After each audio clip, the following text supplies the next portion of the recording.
Recording started.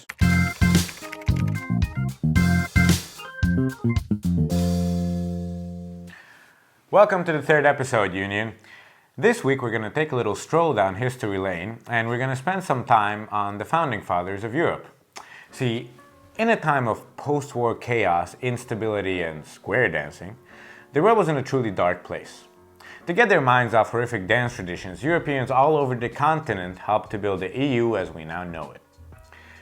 In spirit of a unified alliance, they brought us 70 years of prosperity, peace, and porn.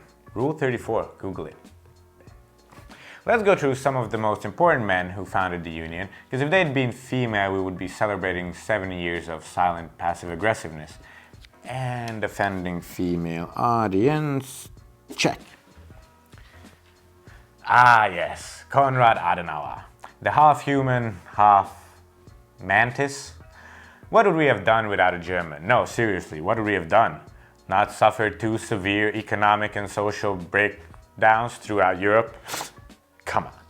Jokes aside, Adenauer is respected throughout Germany, as he was the first chancellor of West Germany and managed to lead his country out of ruin and turn it into a prosperous nation. Putting all these achievements aside, he did something even more respectable, managing a peace treaty with the French. Now let me just tell you, as a man, you don't really just talk to other men. Every encounter ends up being a dick measuring contest. Offending male audience, check. On top of that, Germany and France may have one of the oldest rivalries in history. A rivalry so big, even Wikipedia couldn't help but sneak in a sassy comic about the past.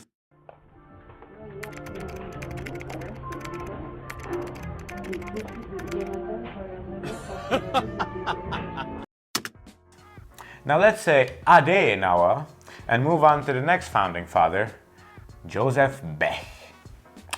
Former Prime Minister of Luxembourg. It is a real place with real people and everything, not just bankers and money. We Googled it, right? We did Google it. This amazing copy of a mafia boss in the late 20s is considered to be the father of the Benelux countries, Belgium, Netherlands, and Luxembourg. Together, they participated in the Messina Conference, which led to the famous Treaty of Rome, and is the reason we have a free trade area in Europe with a common competition policy and external tariff.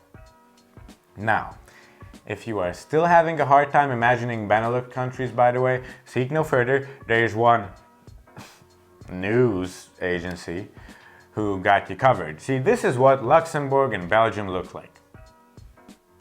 According to BuzzFeed, I don't know who saw those landmasses and thought, yes, I see an upwards praying Mustafa here and a Donald Trump dwarf there. Then again, this is BuzzFeed, which is why they thought of this abomination when seeing the Netherlands. Can't even begin to describe what this could be. We are sorry, Netherlands, but you deserve better, man. Moving on to Winston Churchill, probably the most famous along the list. Not famous enough, though, that you didn't realize this actually isn't Winston Churchill, but the actor John Lithgow from the Netflix series Crown. For history nerds, in 1946, Winston Churchill gave his speech to the academic youth at the University of Zurich. Therefore was the first one among many who talked openly about a unified European Union. His aim was to eliminate all European countries from their nationalism and warmongering. I mean, the guy fought Hitler. No wonder he was that confident. Next up, Robert Schuman. After the inevitable destruction of cities in World War II all around Europe, French Foreign Minister Jean-Baptiste Nicolas Robert Schuman wanted to make war not just unthinkable, but materially impossible. He proposed and established a European coal and steel community to organize a unified market, neutralizing the competition over the war-bringing materials in his famous Schuman Declaration.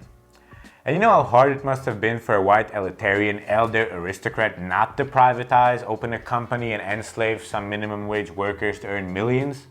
Huh? Mad respect, dude.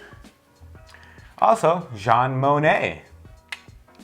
Probably the most influential supporter of a unified European Union, and the inspiration for the coal and steel community established by Schuman. This community, by the way, was the first of a series of institutions which led to what we now call European Union. On top of that, he worked for several governments around Europe as an advisor and diplomat. Pretty tough dude. Fun fact about this guy, when he was 16, he left school to travel internationally and, I shit you not, sell cognac. Alcohol, which he was sure as shit not old enough to drink, but stuff it in a fancy bottle and charge a lot of Mone for it, no problemo. This guy. We looked it up, the cognac is still around, since 1839 actually, which means he must have done a good job. On to our last founding father, Piero Spinelli. At which point you are asking yourself if we really needed to make that obvious Italian pasta Photoshop joke, to which the answer is...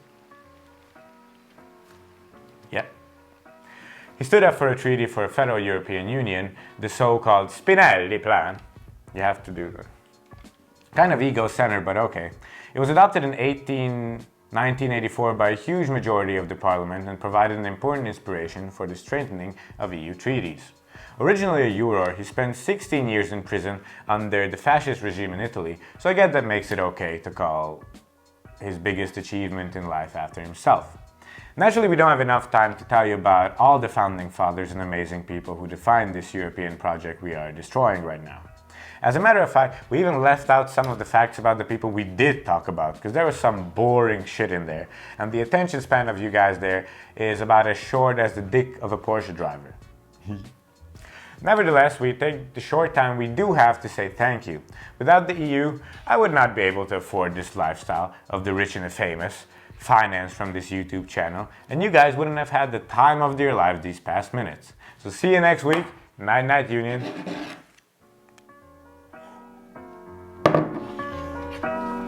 God.